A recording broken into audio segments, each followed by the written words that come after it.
In the UK, there's just one day to go to what's being called the most important election in a generation, and politicians are making a final push for votes.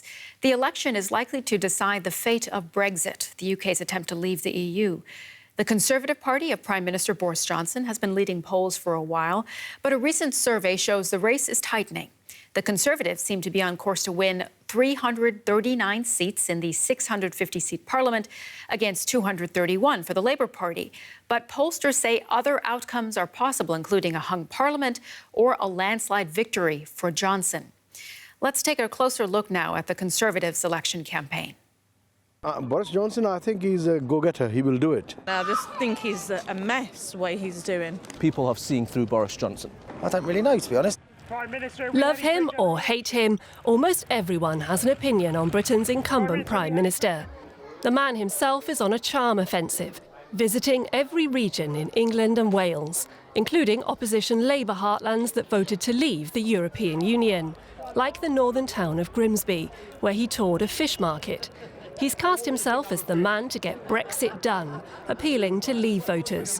No matter what question comes up, he hammers home the same message. We need to move forward as a country. We need to be making investments now, and to get all that done, we must have a parliament next year that is focusing on those issues, that is focusing on that agenda, that is driving forward this country, not wasting time again for another year on Brexit and all that, and pointless wrangling.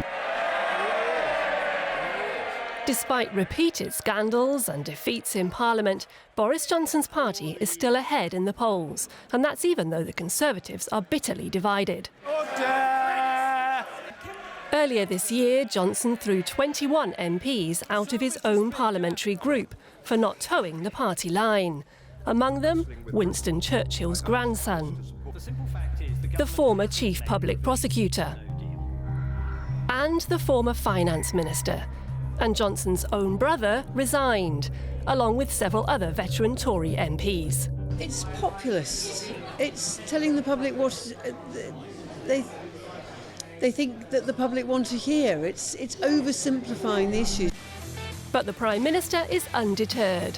He says he'll pass his Brexit deal in January and strike a free trade deal with the EU by late 2020, which observers believe is impossible.